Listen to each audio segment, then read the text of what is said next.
ஓம் சாய்ராம். சாய்ராம், இன்னொரு விஷயம் எனக்கு நடந்தத சொல்றேன். அதாவது நம்மள வந்து எந்த பெண்களும் பயமுறுத்த தேவையில்ல.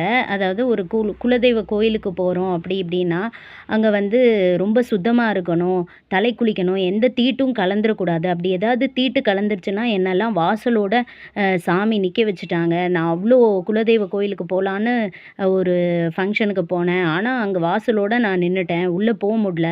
அப்படின்லாம் சொல்றத கேள்விப்பட்டிருக்கேன். அதெல்லாம் தயவு செஞ்சு மூட நம்பிக்கை தான். அதாவது எந்த சாமியும் நம்மளுக்கு தீட்டு கலந்துருச்சு உள்ள வராதன்னுலாம் நிக்க வைக்கவே மாட்டாங்க.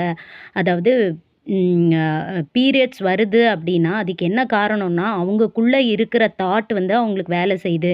கோயிலுக்கு போறோம், எங்க பீரியட்ஸ் ஆயிருவோமோ, நம்ம வெளிய நின்றுவோமோ, இந்த ஃபங்ஷன் நல்லா நடக்குமோ, நடக்காதோ அப்படின்ற உணர்வு நிலை வந்து அவங்களுக்கு இம்பேலன்சிங்கான ஹார்மோன்கள சுரந்து, அது வந்து பீரியட்ஸ் வராதப்ப கூட டக்குன்னு பீரியட்ஸ வர வச்சுருது. அந்த நெகட்டிவ் எனர்ஜி அவங்களுக்கு எஃபெக்டிவா வேலை பார்த்துருது. இத வேற என்னன்னா, அவங்க புரிஞ்சுக்காம, அவங்க கூட இருக்கிறவங்கள்ட்ட வந்து சொல்றாங்க.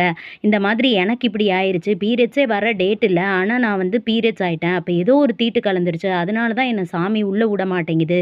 அப்படின்லாம் சொல்றத நான் கேள்விப்பட்டிருக்கேன். தயவு செஞ்சு அந்த மாதிரி விஷயத்தெல்லாம் நம்பாதீங்க. ஏன்னா, எந்த சாமியும் தீட்டு கலந்துருச்சு அப்படி இப்படின்லாம் உள்ள விடாமலாம் இருக்காது. அதாவது நம்ம கோயிலுக்கு சில குறிப்பிட்ட 3 நாள், 4 நாள் நம்ம போமாட்டோம். பீரியட்ஸ் வந்தா அவ்வளோதானே தவிர, மத்த டைம்ல நம்ம பாட்டுக்கு நம்ம ஹிருதயத்த தூய்மையா வச்சுட்டு கோயிலுக்கு போணும்னு நெனச்சோன்னா, தாராளமா கடவுள் நமக்கு வழி தான் வகுப்பாங்க. அங்க நம்மளோட உணர்வு நிலை கரெக்ட்டா இருக்கணும். நம்மளுக்கு இந்த ஒரு ஃபங்ஷன் இருக்குன்னா, அந்த ஃபங்ஷன அட்டெண்ட் பண்ணணுன்ற பாசிட்டிவ் எனர்ஜி இருந்தா மட்டுமே போதும். தேவையில்லாத திங்கிங் தான் நமக்கு ஹார்மோனல் இம்பேலன்ஸ தூண்டி இந்த மாதிரி வராத பீரியட்ஸையும் வர வைக்கும்.